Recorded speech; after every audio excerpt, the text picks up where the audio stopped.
Today's show is sponsored by ExpressVPN. Your online activity shouldn't be public. Protect yourself at expressvpn.com/funhouse. I'm just surprised because it really feels like Ryan's parents are way more normal than he is. I'm getting that vibe. Yeah. They're pretty normal people.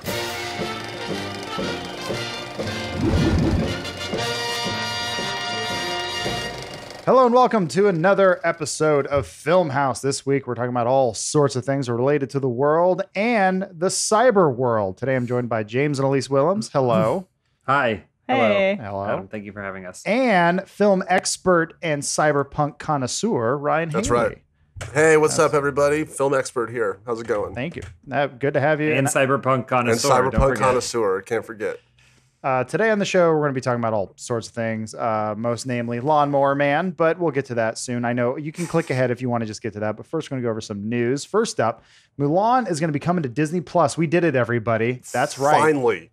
Yes. Did we do it? Yes. You thought this crazy pandemic was going to stop us, James, but no. Mhm. All you need is a Disney Plus subscription and an extra $30 to pay to rent it, and then you can watch Mulan and a Mushu-less movie. How do you guys feel about that? Boo. I want Mushu, but I am excited for the main Mulan. I've been telling my nieces I've been pumping up the live action Mulan because they're obsessed with Mulan, the cartoon. And somehow they, in their mind, they know that I work with movies and stuff, so they think that I've actually been working on Mulan or something. Oh. So they're always asking me about Mulan as if I work on it, and I have to remind them I don't. But they're excited to spend the $30 to watch it at home. They don't know what They money won't be is. They spending have no concept. they of- won't be spending a single dime. Right. But They're excited for their parents too. Interesting. Yeah. I mean, is this exciting to you guys that perhaps some of the bigger film studios are okay not putting it out to the wide world and trying to find another? We've talked about this for many months now. Do you think this is a trend that's going to continue, or this is just going to happen during this time? Continue. I think people are going to get used to it, and they're going to be pissed if we go back to the way we're like, wait a minute, it came out in theaters. I can't watch it on my iPhone right now. Like, what the hell? And we're hooked now. It's you can't go back. Pandora's box is opened. Mm-hmm. I think it's going to be case by case from studio to studio and distributor to distributor. And it might be hybrid releases like we're seeing with Tenet, where it's getting an actual international release, but it's not coming out in the United States. That sucks. I hate that. Yeah. I feel like I'm And going to I get think spoiled. Mulan's definitely going to be a proving and testing ground, especially for Disney.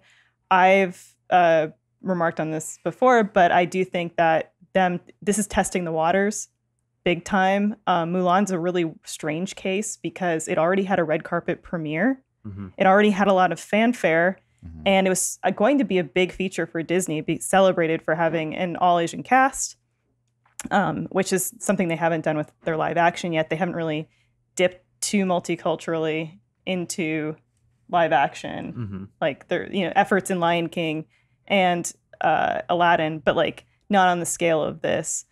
But I do think there's some loss there for them not being able to really do it up for Mulan. This is Yeah, tough. I- This is tough for Elise because she normally only sees movies on red carpet. So that's Yeah, that movie with Arnold Schwarzenegger. What was that? The Last Stand. Stand. The Last The Last Stand. Stand. Yeah, we went to the red carpet premiere. I am genuinely excited for Mulan. It's kind of rife with controversy because of remarks that the lead actress made in support of the Chinese government. That's really unfortunate. So would you be willing to pay $40? How many was it citizen points are you willing to give it? We're joking about this, but this is it all makes sense later. Honestly, sorry. Oh, I was just gonna say, like, I do really love the animated Mulan in terms of like overall Disney animated, and then especially in the Disney Renaissance, that like second tier. Mhm. I think it's one of the best movies. I love it. Mm-hmm. Mhm. Yeah, I'm Name excited two for it. songs. I'll make a man out of you And the other Yeah. one. and Reflection.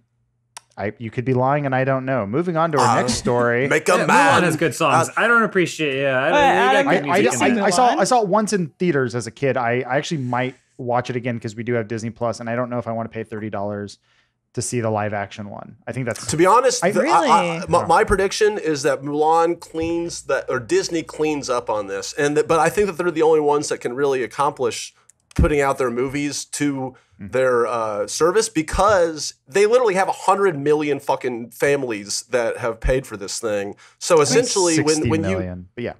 I thought it was international. Either way, it's a ton of people, and it's almost like basically they have a built-in theater system for because their fans are more dedicated than the Netflix fans, because Netflix releases all sorts of different kinds of shit. They only release kid shit, so all their users are going to be buying. Have you this seen thing. the smut known as Splash? Yeah, Ryan, I would say I Tom agree Hanks? with you, except there are cases we've seen like Trolls World Tour where I think you might be on the right track with like, oh, if it's aimed at kids, parents are going to spend because they need anything to placate their kids right now. Mhm. And they need any new experience for them or like any. So I think, like, didn't Invisible Man make a ton of money in digital too? I believe it. Probably. Invisible Man was like the last movie that came out in theaters. Yeah. People are really upset. People are very divided and upset about this $30 price point. Yeah, well, I was just going to say that I don't think that this is going to be the trend going forward. I do think that, the global state of things, the pandemic, and just seeing how this kind of shakes out. If yes, we do live in a post-apocalyptic world where movie theaters don't exist, mole people rise from the ground or whatever. But if things get back to any semblance of normal, I think what this is merely going to be a test bed for is what they can push in terms of these types of movies. I don't ever think that Disney would want to make a movie at the scale of Mulan, like with all the marketing that they put behind it, and like it's a top tier film. I think they would still want to release this in theaters because I still think the potential to make big money is going to be in selling tickets to individuals and everything like that. I think I wouldn't be surprised if we started to see a tiered divisioning where if this is successful, they're like, well, we're not going to take that risk again with the Mulan type, right? We're not going to do the Tarzan or whatever Tarzan movie live action with, or we're not going to do the next Marvel movie, $30. That's still going to go to theaters, but we're going to make some like sub-tier movies that you may see on Netflix that we will try and charge for and just see if that works. You think they're going to keep, in addition to having people pay Disney Plus month-to-month subscription, they're also going to have, a $10 feature release? I think they might test. I think they might continue testing it. I don't know that Mulan is the right test, but I think they're like, what can we do? I also think this is a testament. Everyone always talks about how shitty marketing can be for movies. But this is an example of how good marketing is for movies. Because for me, Mulan was like really kind of building hype. And I was like, well, I guess I am kind of excited for it. But now when it's actually coming out, I'm like, I'm probably just going to watch it because Elise wants to watch it. And I'll be watching it through Adam's window. Yeah. Hiding in the bushes. At that point, Disney would like $60 from you. Actually, that was that was a patent by either Microsoft or Sony at one point, where they had a Kinect or PlayStation Eye type thing that would scan the amount of people in your room, and then it would charge you or allow you, or it would like, so if you do like pay-per-view and everyone's hiding behind the couch and they pop up like, oh, sorry, too many people in this room, you need to pay more money. What would it charge me for all the mannequins and paper cutouts and sex dolls that I have in my room? Sex dolls, I believe, only have to pay for half because they only have part of a soul. Okay, good. Yeah, because you've filled them with your essence. That actually leads into our second story. This is a longer article and something we could only talk. We don't have to go into much depth, but foreignaffairs.com wrote this great article about how Hollywood is running out of villains because the U.S. is basically bending the knee to every other country, such as like Russia, North Korea, and China, because like China is fastly becoming the biggest movie market out there. And so no longer can we have China be an enemy in any sort of movie for fear of both box office retaliation, alienating them. Yeah. Well, and then also cyber attacks. So back in the day, not too long ago, back in 1990. Well, we used to Team America mocked North Korea to a great extent and a hilarious extent. But then since then, Sony was hacked by North Korea, and there's this fear of now for the cyber attacks. Also, yes, the interview happened after that. But yeah, that was apparently because of that. And that's how we learned about all these these horrific internal memos about how executives Yeah. actually talk to each Spider-Man other. should do parkour or whatever. It's yeah. how we got Yeah. the Andrew Garfield leaks.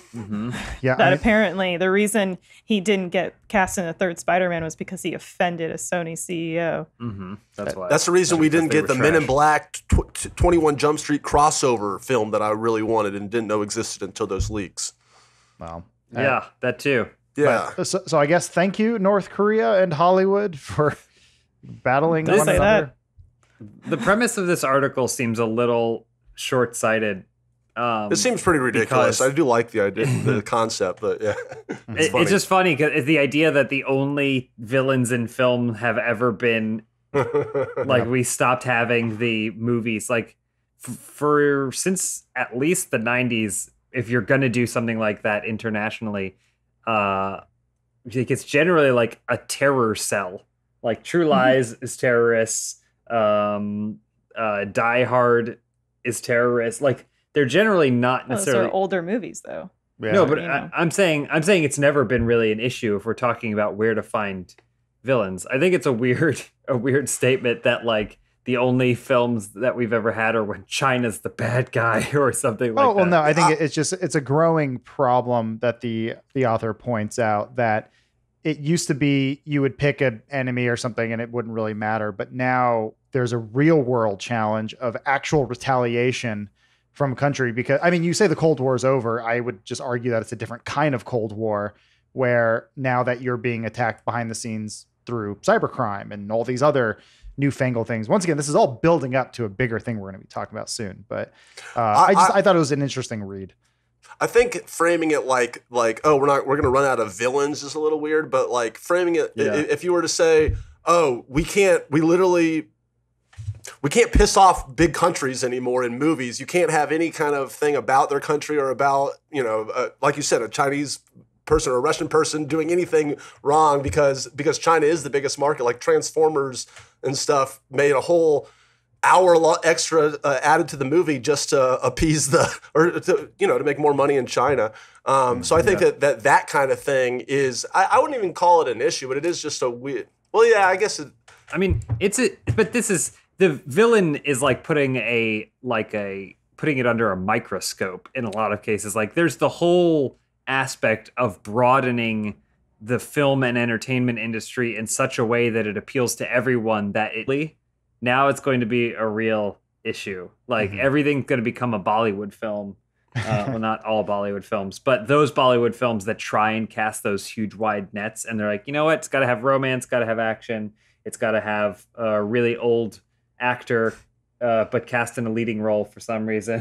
I mean, yeah, it's a shame that the conversation we have to be having is one that's about a retaliation of a cyber attack or an information attack, and not the discussion of like what harmful stereotypes or nationalistic views does this reinforce if we're constantly making foreign countries the villain. Like it sucks that because it's like it's now this different conversation is like sullying that. Yeah. Well, you should I be think able also- to say "fuck the Chinese government" in a movie without having to fear, for. You should, but right Your now life. you just shook a little bit. I assume you like just something in the I back have all of these your red brain. dots all over me, and it's weird. Anyway, I thought it was an interesting read. Maybe it also just brings up the bigger issue of maybe films need to become a bit more complicated. Maybe the villain's motive shouldn't be as black and white as they think differently than me. So maybe there is a renaissance around the horizon where movies would become a bit more complex, like they used to be, like The Fugitive. Oh, you Yeah, well, there's, simple, naive man, Adam. There's like the hierarchy of villain motivations where like the lowest one is like they're just pure evil, and the next one is like they think that society is against them, and the next tier being they're a Thanos type where they have a different perspective, and it's like it's not necessarily like if you kind of look at it you can sort of see why they have that perspective. Like it's creating a complex villain. Exactly. You're right. It's just creating a complex villain. Thanos did nothing wrong. That's what I've been saying forever. That's a slippery slope, my friend. I guess maybe Abby from Last of Us is maybe a more apt example. Oh boy, you didn't want to. You were worried about people. We're talking about Last of Us. We're talking about China. Well, I mean, you bring up an We're interesting. hitting all the bases. That's an interesting comparison. That's probably a discussion we do in a future podcast. But that's a 30+ hour game versus a 2-hour maybe movie.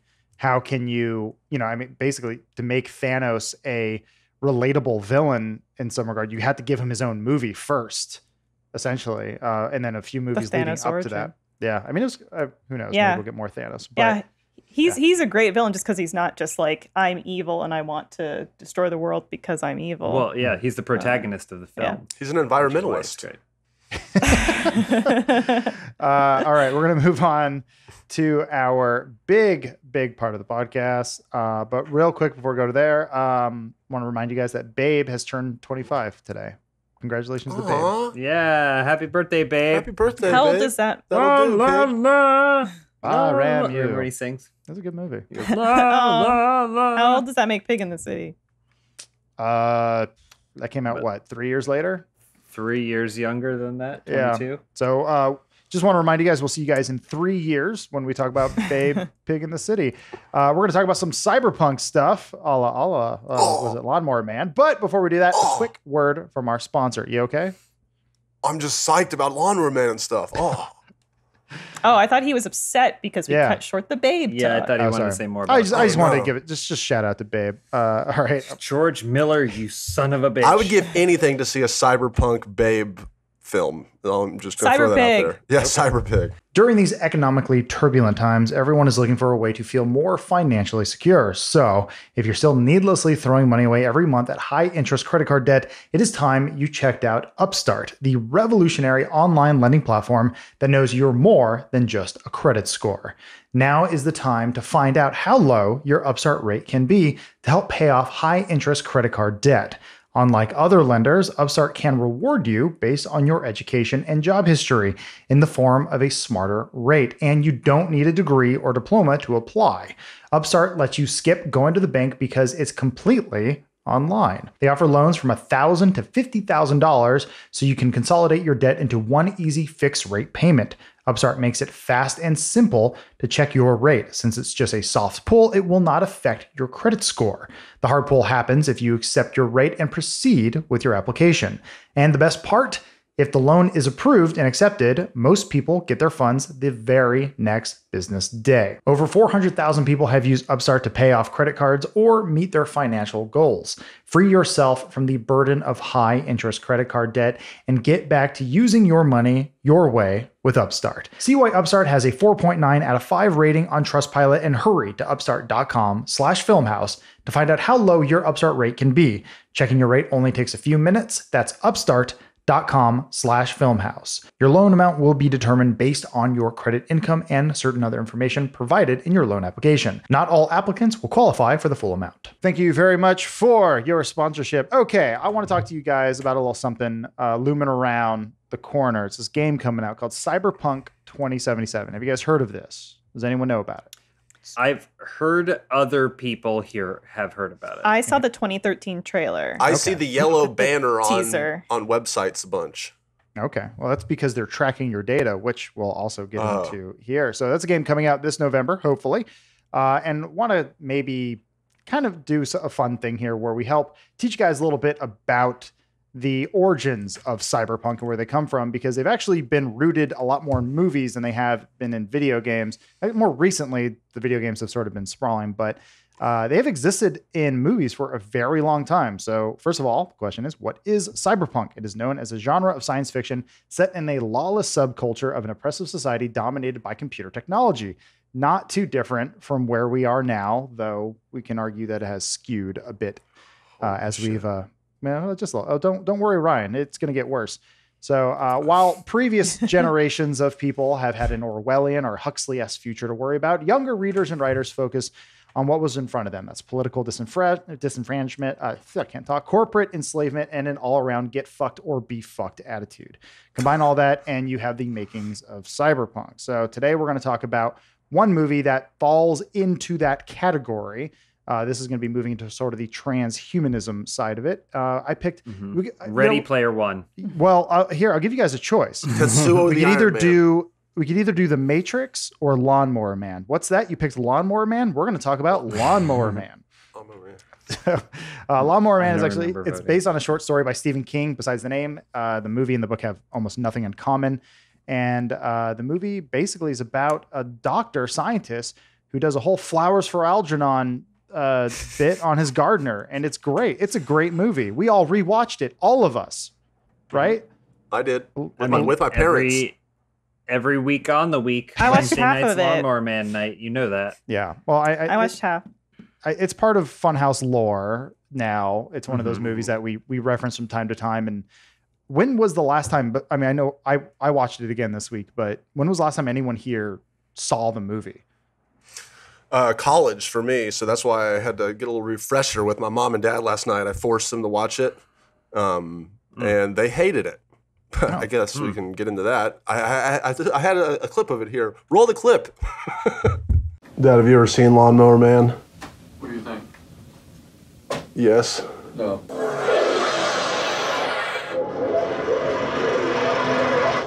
What are your thoughts, Mom?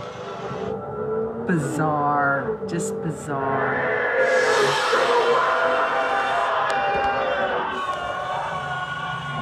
Not getting any better. All right, Dad. Tell Funhouse what you thought of Lawnmower Man. Wasn't my favorite. Had its moments. One thumb up. Out of 2? Yeah. Mom, what's your... It went from bad to worse, and I give it a half a star. And I'm glad it's over. And I only did it for you. And those are Ryan's parents enjoying the hit film from 1992. Ryan's surprisingly normal parents. As you would have in thought their surprisingly differently? normal home. Yes, absolutely. I thought you were going to show images of mannequins or something. A giant stuffed FAO Schwartz teddy bear. Adam, when was the last time you had seen it? I was a kid. I think 1993 or 94, around the time it came out. So right on the cusp. Someone in our community brought up that we talk about the chimp in the beginning. Who is I love that monkey. That monkey's great. And I thought that was a fever dream I had. I forgot about that actually happening, but that is a plot point of the movie. Dr. Lawrence Angelo is working for a company called VSI, Virtual Space Industries, and they're using experiments with drugs and chimps, apparently to make them weaponized killers, I think is the idea, for war. But that is the beginning of the movie. That's how it starts. I'm glad you brought that up because after watching it, they don't ever go back. We never see the chimp. The chimp doesn't come back from the beginning. You'd think he would. And then also, do they explain how Pierce Brosnan was cyber mind linked to the monkey at the moment he was escaping? They never talk about that either. Didn't the monkey develop the telepathic abilities that hinted at what was going to happen to Job later on? And so usually Job would have to be in the same room, right? Because he was asleep with his wife while the monkey theoretically the monkey could be stronger. Mm-hmm. Theoretically, I love how movies still think that armies are going to weaponize animals after the atomic bomb was invented. Mm-hmm. Yeah. Wait, what? Well, they're Jurassic World. They're like, you know what? The armies are just so inefficient. Yeah. Bombs, they take forever to biological explode warfare, don't need it. Wipe out millions of people in an instant. Why don't we tie AK-47s to Raptors and send them in there? Finally, the military can operate at an efficiency. I guess the monkey thing was actually probably more efficient than the dinosaurs, where you needed a gun to shine a laser into a cave, which then send the raptor, but the raptor doesn't obey you in any way, shape, or form. It would just kill you.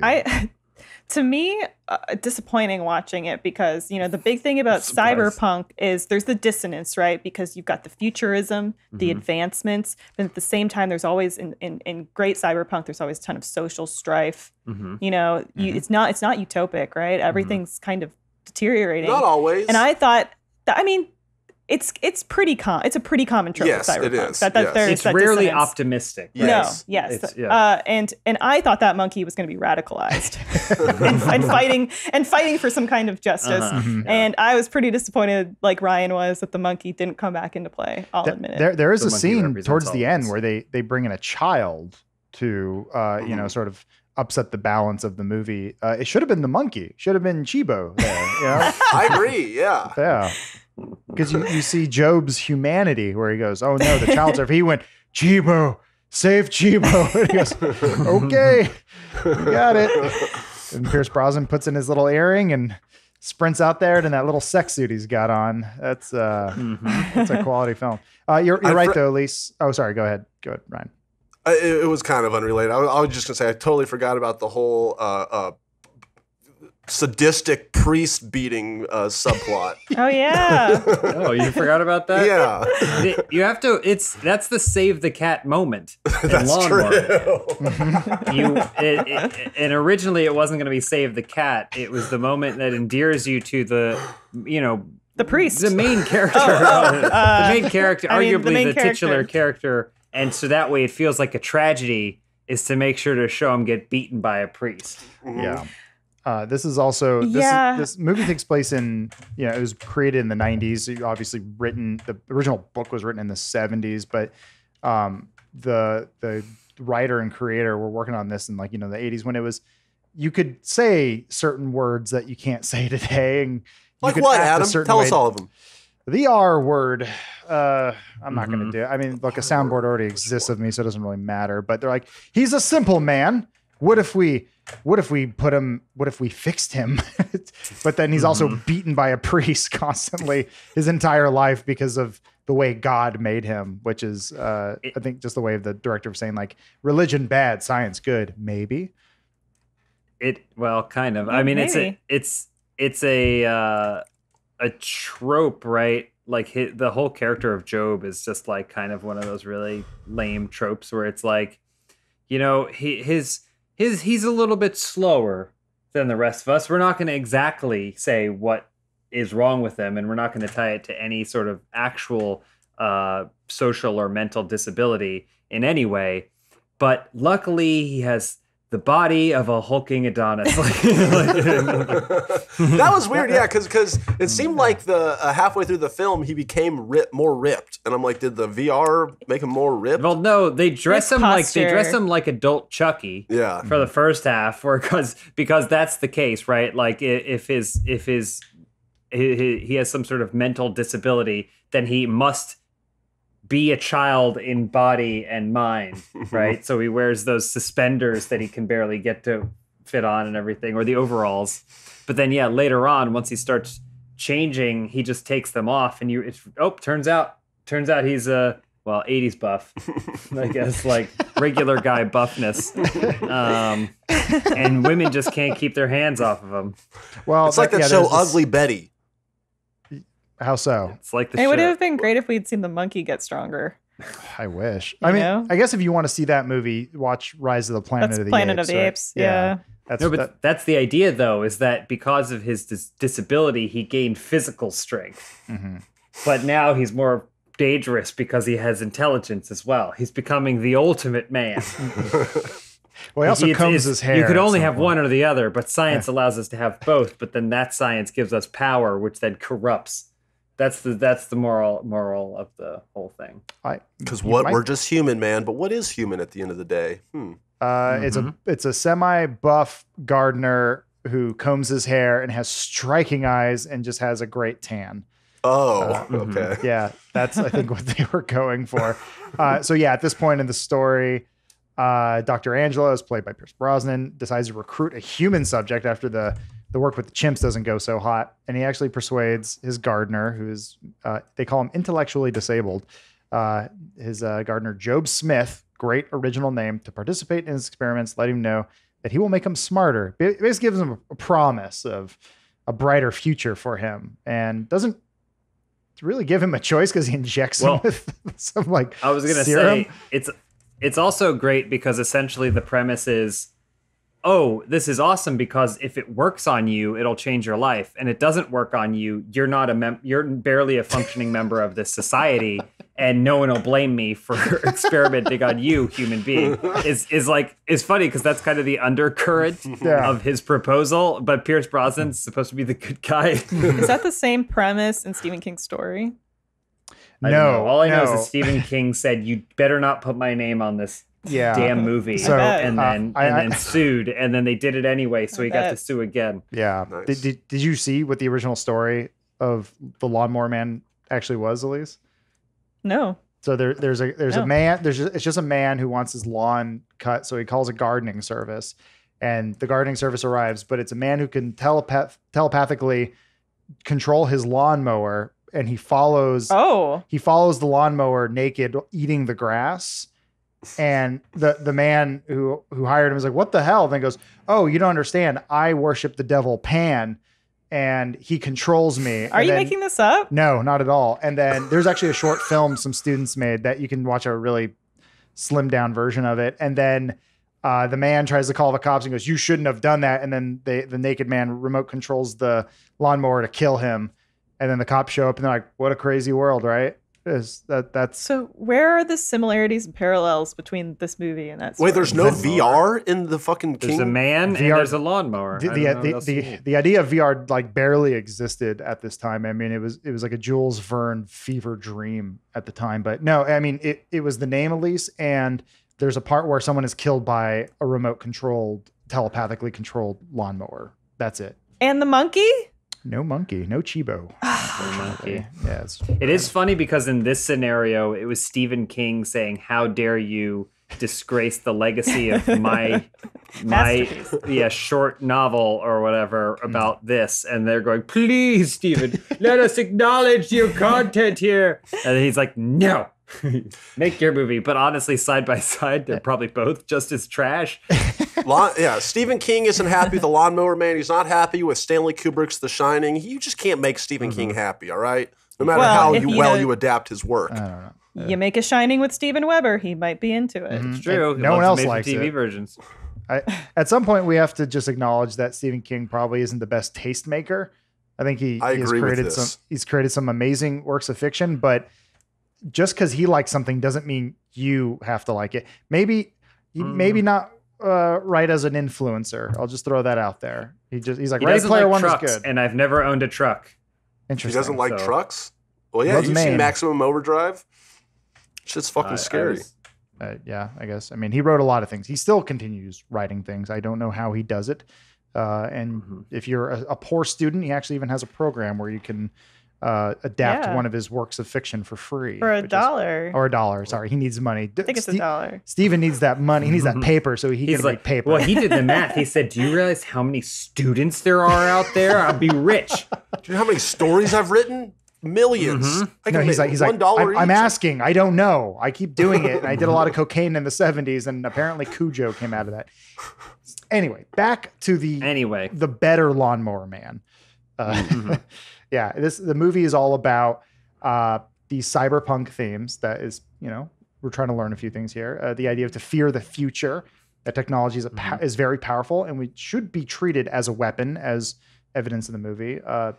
There's a whole theme of transhumanism by using virtual reality to push humans to their next step of evolution. And there's a little bit of class warfare, as James talked about, where we take the differently abled and inject them with things. And if they die, it's not our fault.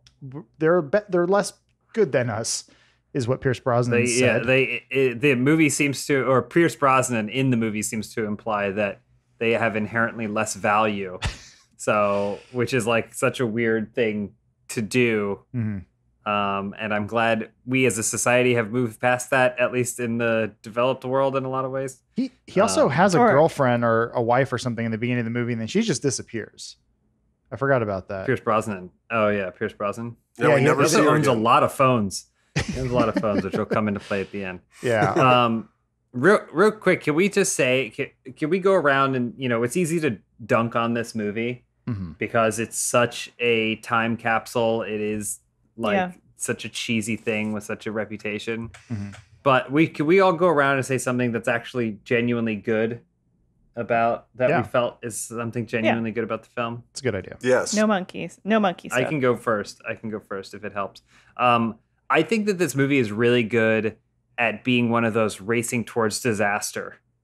Like you know, and part of this is reliance on the marketing. Like if you haven't seen a commercial or you haven't seen a trailer or you have no concept of what Lawnmower Man is, it might feel a little bit different.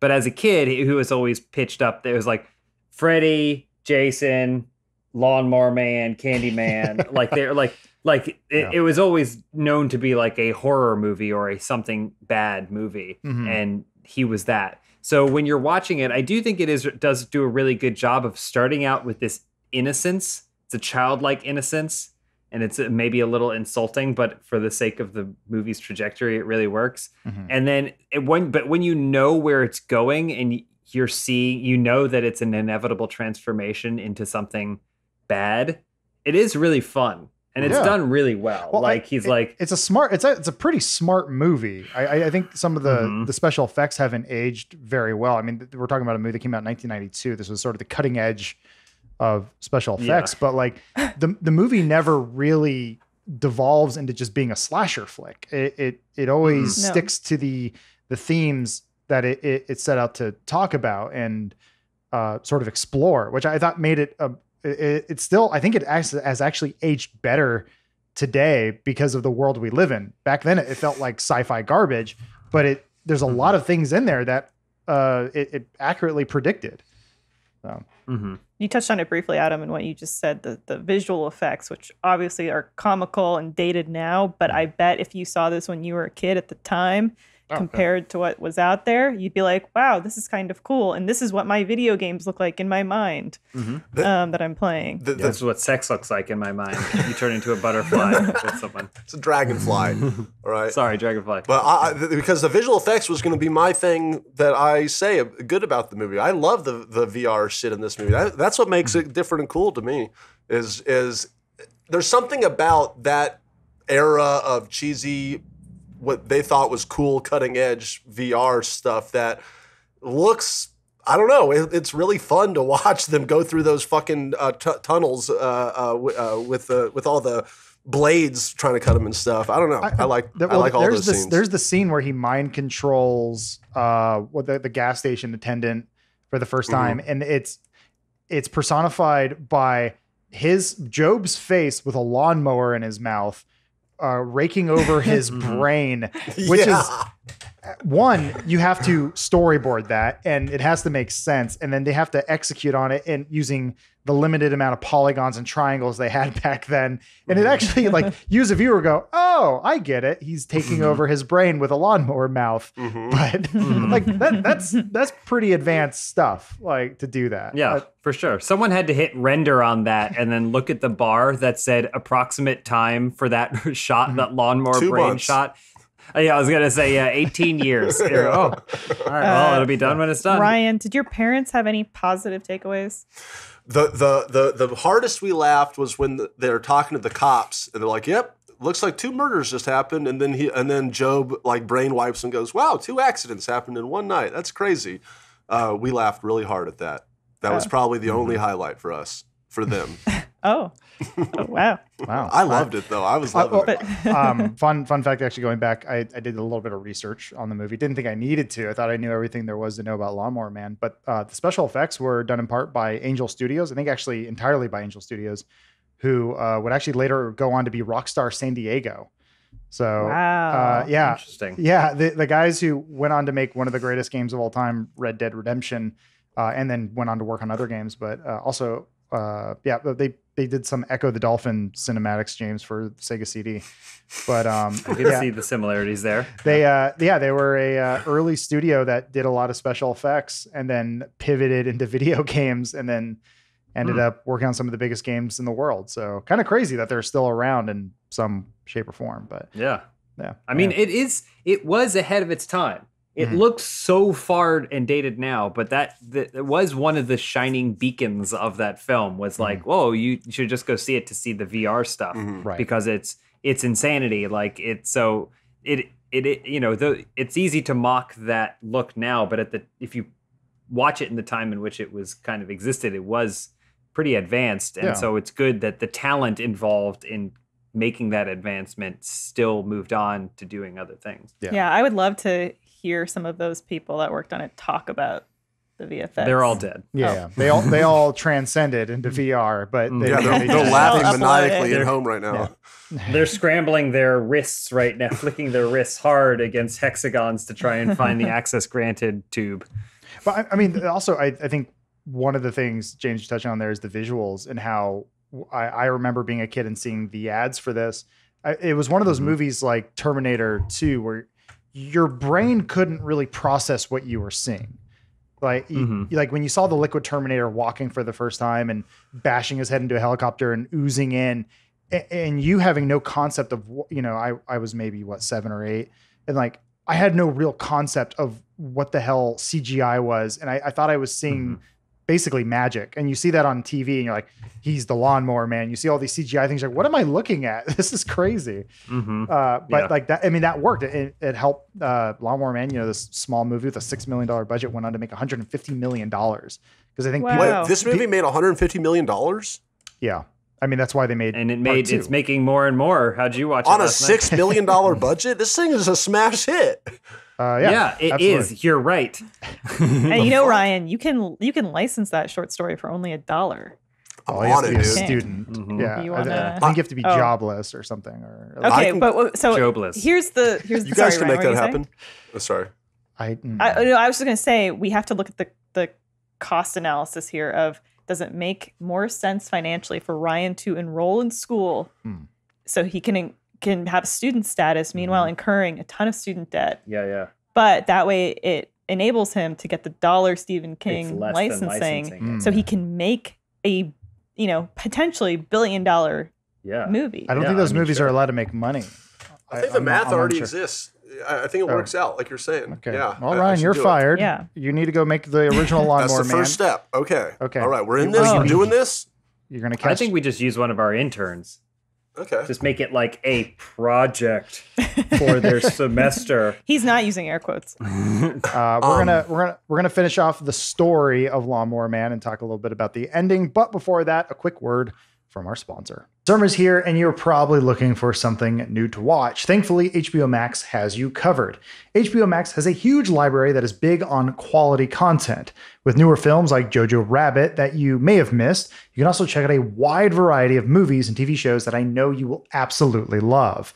Now, personally, I've been watching it daily since it came out and quickly binged the show Search Party. We've continued my wife's love affair, Friends, and have been adding to my own personal queue daily. I'm actually looking forward to watching Midnight Special, going through Deadwood, again, fantastic show and a movie, and going through all the Studio Ghibli Japanese animated films exclusively on HBO Max. So start streaming today. Get yourself a free 7-day trial today by visiting our link at bit.ly HBO Max House. That's bit.ly/HBO Max HAUS for a free 7-day trial. Thank you, HBO Max. Thank you very much, sponsor. Okay, Ryan, you were about to say something before I rudely cut you off to I was make just us some money. gonna ask. I was gonna get a little deep with you guys and ask you. Are any of you official simularitarians or singularitarians, like I am? Yes. Yes. Okay. So you believe that we're living in a simulation, 100%. Okay. Yeah, I do. Interesting. I mean, it's something that I don't give credence to, but I have in life given, some thought. You believe it? about. I don't believe it. You, no, I don't give do credence believe to it. All right, James. Here's my opinion is that the way our organic body works, which is a brain interpreting electrical signals from other organic matter, Mhm. is no different than being in a simulation. Yeah. Because we are all essentially just floating cells inside a very fragile skull. Do you want to hear something really sad, indicative of my personality? Yeah, of course. Sure. Yes. I've had times in my life where my life has felt too good, and I've thought like I've been too happy or unusually happy, Right now. Mhm. like right now, and Talking to me. Okay. I've thought, am I in a coma? Like, did I get into some horrible accident or something and this is a simulation? My brain is... That's really unhealthy. Isn't that fucking sad? That's really unhealthy. I'm too happy. I must be near death. So That's what I've genuinely thought. So- like, not in any way that I've been like super serious, but I've been like, what if? I am more of the Cypher category of it doesn't really matter whether or not I'm in a simulation. Oh, it totally if- does, James. I fuck Cypher, It man. doesn't. He's wrong about Yeah, this. Cypher was eating steak on the last night of his life. But he okay? knew what he was doing. Delicious. What Oh, do you well, mean? I guess you're right. He was about to not know what he was doing. He wanted Yeah, to have yeah. the ignorance. He wanted the He but- was going to have the greatest shit going for him ever. And then the rest of them were like, we have to wake up, and then spent their whole freedom in misery. Okay, so you would rather be in a simulation than in COVID, real life. Again, it's not about rathering. It doesn't matter because the way the brain works is a simulation. It's simulating everything right now. But I think those are two Based different off conversations. Stimulus and input. Well, So your brain is filling you're- in the space between your eyes, like because otherwise you would be seeing your nose. Yeah, and if you're in a tube filled with embryonic goo, and you have a cord up your butthole and another one I in the do. back of in the top of your spinal cord or whatever, to me that is the same thing as your eyes linking optic nerves to your brain. So you It's don't just- see your nose It's just bridge? another step, and so it ultimately doesn't. So matter. what you're saying is that ignorance is bliss, and that we should abolish the It's- Department of Education. It's not ignorance. It's just not a fight worth fighting because you're in it either. You Ryan, are in it, and why you're are in it either way. Why are you so staunchly against it? No, I am. And what are you doing to combat it? I am really? pro Is the question. all I'm saying is that in terms of the creation myths that exist that I've been told, the one that makes the most sense is that we're in a big ass computer to me. That's all I mean. And then in terms of whether I'd like to be outside the computer or not, that's a different thing. I'd much rather be where I'm at because, like Elise, this computer's pretty cool. It's done me right. I'm happy with it. Hasn't been too bad. So I would not want to see the pile of goo I'm in outside of the simulation. However, the singularitarian thing, I said it was a singularitarian before. I'm actually an anti-singularitarian. I don't want the singularity to happen in my lifetime because I'm scared of it. Because I don't want to see the next step of human evolution, to be totally honest. Oh. Yeah. Would you voluntarily upload yourself? Would you San Junipero yourself if that was the option? Voluntarily upload myself to what I knew was another simulation, like in this lifetime. Like, yeah, so Sure. San Junipero was that Black Yeah. Mirror episode. So like, but everyone there knew what they were doing. Like they were aware of it, but it was still an option for them. I would you- absolutely do it if would I you- was like infirm like them or something. You know, Or like terminal or something? yeah, exactly. Like I would do it. That sounds like a great alternative to what they were doing in the. Yeah, but then simulation. you have no control of whatever they choose to do with your digital consciousness. So imagine you think you're becoming a cyber god, much like Job, but then they go, you're just an NPC in some jerk kids video game. or your credit card gets declined, and so then they say, well, as punishment, they're going to remove your arms and legs. Right. Have you guys And watched? you can't disconnect. Sorry to interrupt you. That's it. Have you guys watched Years and Years, the miniseries? No, what is that? No, what's that? I mentioned it on the podcast before, but it's now on HBO that you can watch it, and it has been for the last year. It was a UK miniseries that sort of has a not like dystopian edge, but it's definitely like there's strife, there's discord, and it God, there's a fucking the stuff that it predicts, or not necessarily predicts, but parallels to our current situation is very scary. And it's got an amazing cast. And stuff like transhumanism is a big deal, and it's also a big deal because it's this next wave of this next generation, this Gen Z that is dabbling in transhumanism Yeah. and uploading themselves and getting cyber replacements, and the way that can go terribly wrong if you're not doing it in a way that is legitimate is a plot point, and it's like it's such a great series. Like I know the way things are kind of bleak right now. It's probably not the stuff where you're like, I want to sit down to dinner and watch this. I mean, but I can't recommend it enough. Sometimes, I mean, kind of taking it back to Lawnmower Man, with these certain themes, things are supposed to be sort of cautionary. I mean, not so much as a warning. Like there's like the David Foster Wallace approach to things, which is overconsumption can be bad, but everything in moderation can be good. You know, eating candy's okay, but only eating candy is going to rot your brain. And it worked okay for David Foster Wallace. He hung himself. Oof. But yeah, no, I mean, he says there's a lot of great. I mean, he's a great author, but like there's a lot of good stuff in there that he talks about. Like the one thing actually Lawnmower Man didn't really predict correctly, and I think probably this show looks like it does years and years, is that complacency is a bad thing. Like becoming so reliant on technology that we would rather keep our sedentary lifestyle and kind of go the way of, like, you know, Wall-E, but then also just let any sort of authority just roll over us because it's easier to just live in the cyber world. So to your point, Ryan, I think we are in a simulation, but we've created it for ourselves. Wait, what do you mean again? It's not the Matrix. It's not the Matrix simulation you think we're in. It's more of a we have social simulation. We have essentially created a fabricated reality around us, or have given us the opportunity to hide from it with the technology that we have. And once the technology goes away, that's not what I mean by simulation. All right, no. I mean zeros and ones. My fucking body is a computer. All right, it wouldn't be zeros and ones because it'd be a quantum computer, and you know those go beyond. They go up to 2. Okay, they might have a 2 in there. You're right. Yeah, so Schrodinger's computer. You know these things. Been watching all the YouTube videos. Talking about transhumanism and all the scary the implications and stuff. You know what scared the shit out of me was on the Funhouse subreddit, watching all of you guys singing that Scrabble song that some dude did with like deepfake technology. Freaked me out. Did you see this?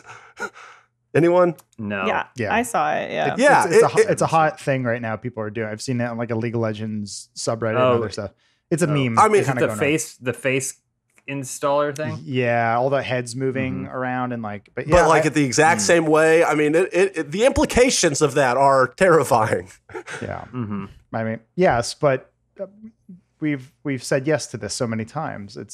What do you mean? We were warned by Lawnmower Man, and we just disregarded. The irony with stuff like this is that I like when it was like the Old Man app and like all these other things, like it was like all these apps and stuff. I was like, I don't know if I want to get this app. Can I? Because I don't want it to necessarily have my information. And then I would log on, and then people would be sending me because they just found my likeness online. And so like all of China has all of my personal information on TikTok, despite the fact that I don't use the program. There are James AIs in Beijing right now. James would want to have his face placed on Macho Man Randy Savage like during one of his speeches. And the answer is yes, I would. I just didn't do it because I was like, well, do I really want to give away those private ones and zeros? And it turns out it's not up to me. I need to make a comment. I have to make a comment here for my own peace of mind. I really like David Foster Wallace and his writings, and I didn't mean to sound so callous in what I said about it. Worked out for him. No. What I meant. Do you think he even made it to this point in the podcast? I'm sure someone will interpret it that way. I didn't mean it that way. I just meant that I think he really was a person that was burdened, by the things that he knew. At least same for me. You're in a coma. Cut that right apology now. It out doesn't matter. None of the. It wasn't an apology. I'm just kidding. I'm just kidding. You're in a hospital right now, sitting next to David Foster Wallace, and he's alive and okay. This is all fabricated. None of this is a real. Simulation, dude. I'm a lizard person. Well, there's 3 patients around her, David, Foster, and Wallace. Okay. And so she has manifested David Foster they're Wallace. They're each standing in front of a door, and I have roommates. to decide who's telling the truth and who's lying. It's Wallace. Yeah. There's one person who passed out trying to read Infinite Jest in one go, and their brain exploded. It's a good. Did you see the guy that like he cuts books in half? So he like cut Infinite Jest into like thirds so he could bring it with him places. For him. Strange. Hero. No, it's just this guy. He's like, does anybody else do this? I cut physical books into chunks because I don't want to carry around a heavy full book. It's just such a burden. Yeah. Human beings, this is a new thing. We're talking about technology. human beings throughout time have never had to carry books. This is new. And why should I be burdened? Okay. I say 23 pages, not a page more. Okay, we're way off base here. I'm going to bring us back to the ending of the original Lawnmower Man, the one and only.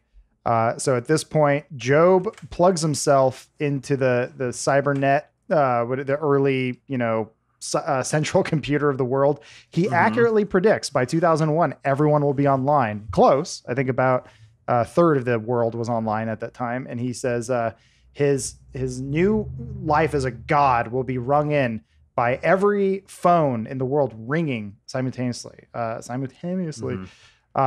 then that happens. This is one of those rare movies where the bad guy wins.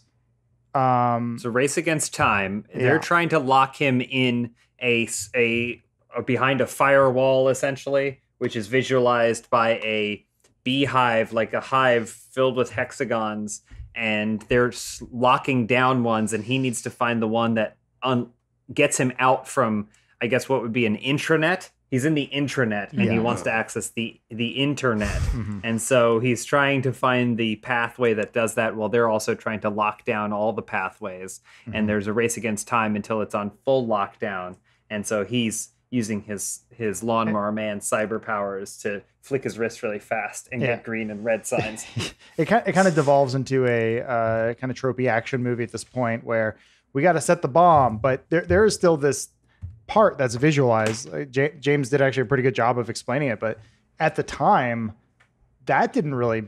That's kind of hard thing to register, right? Where it's like, no, he's on a closed internet. Yeah, and he's on a closed internet, and he needs to get out to the wider internet. And in 1992, unless you owned a PC, which a lot of people did not, and had internet, early internet, like a lot of people didn't have that. So kind of a heady concept for its time. I mean, it's within the realm of technology. Like that's how the internet began, right? Yeah, or these intranets that they would. I think to the average person, like if you were working at IBM or Princeton, somewhere like that, you'd be like, oh yeah, I get these. But I think that's why the movie was so fun, is because it seemed like it seemed like a fantasy. It seemed like a very movie concept, like a very fantasy movie concept that like he's trying to reach the internet or whatever. And it's fun and silly. But now if you just explained it to someone imagine they're on your Wi-Fi, but they're trying to get out to your neighbor's Wi-Fi. It's as simple as that. Yeah. I mean, still try to explain the difference between a modem and a router to most people though. And they're way over the head. Like I have to have two things, or the one thing is the one I don't just turn it off and on again. But yeah, like I was saying, yes, Ryan. We would be remiss to have a Lawnmower Man podcast without mentioning Frankenstein. This is basically a Frankenstein adaptation too. It is. It is, you're right. I thought you were That's why it's referencing so good. Dean Norris and the strange accent that he used throughout the movie. I don't know what you're talking about right now. Who? The brother from Breaking Bad. Oh, okay. He's in Lawnmower Man. He had a weird. He's sort of the Frankenstein monster. Yeah, no, it's an amalgamation of a lot of things, right? It's Flowers for Algernon. It's Frankenstein.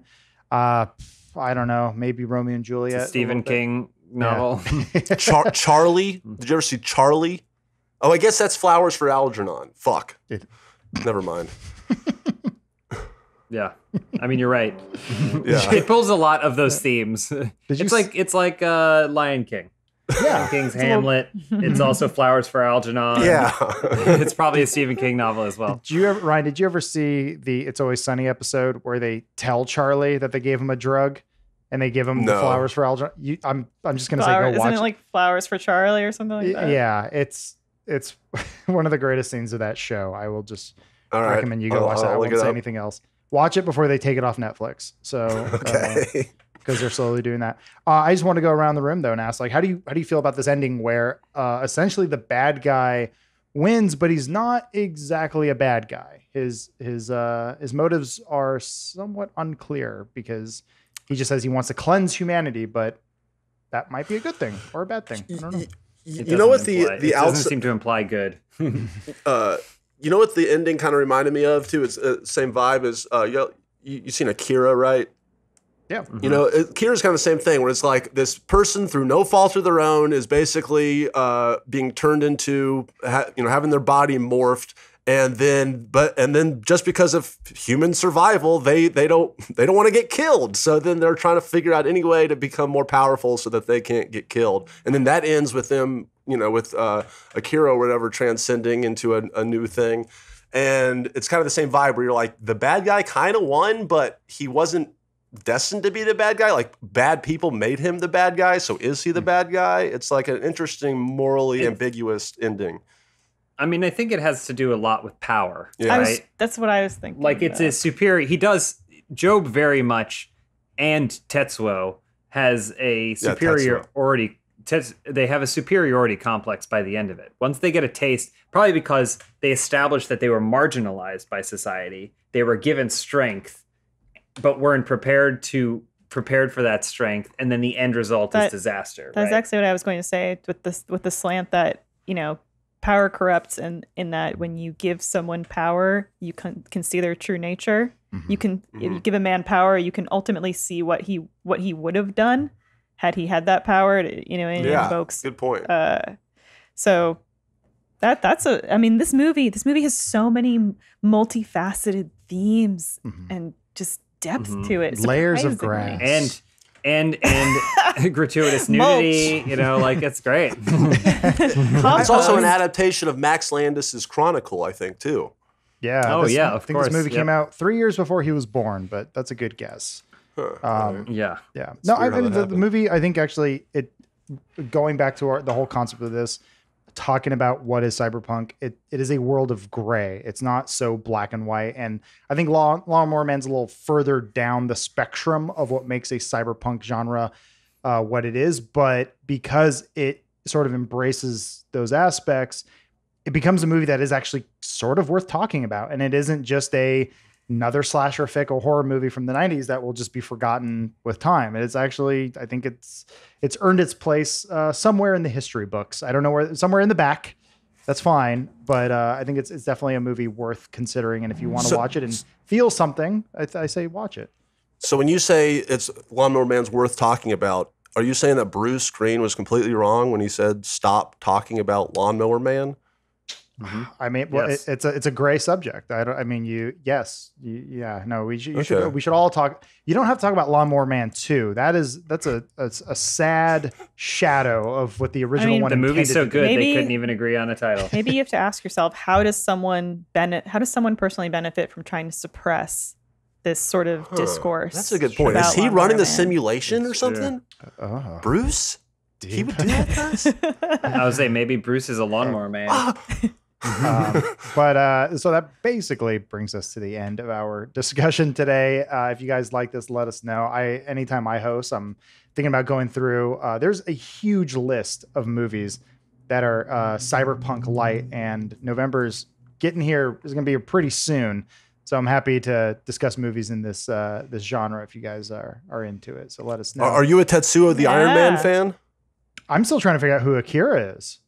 Okay, sorry. He's a Tetsuo little the Iron boy. Man, different movie. I on. fucked up the names on that, but I don't. I was just. It's making No, a I mean joke. you were right. You were right. The little boy is also the same story Yeah. where he is a special child with immense power. That they realize what they've created. The government realizes what they've created, and they try and suppress it, and it just leads to disaster.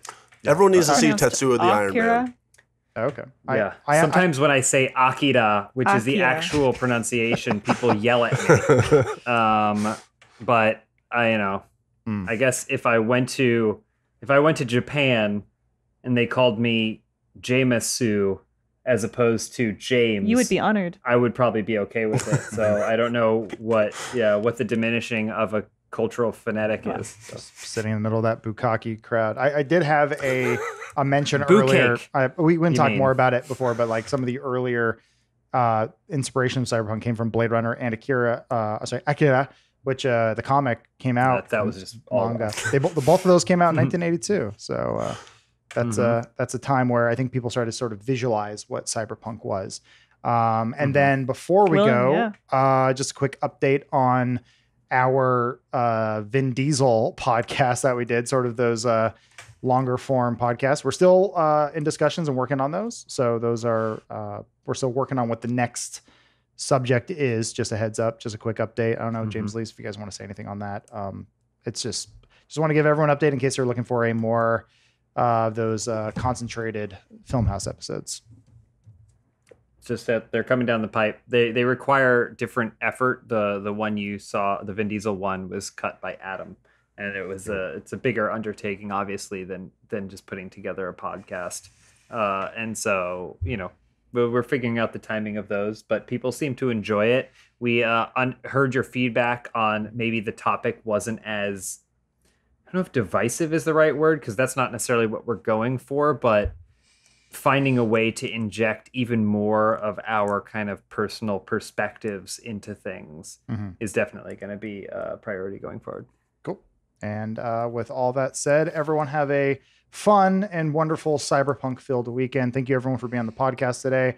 Ryan, it means a lot that you showed this movie to your parents, and Elise, that you watched half of it. They are not happy about that. Let's real quick, let's toss to Ryan's mom for a review on this podcast. It went from bad to worse, and I give it a half a star.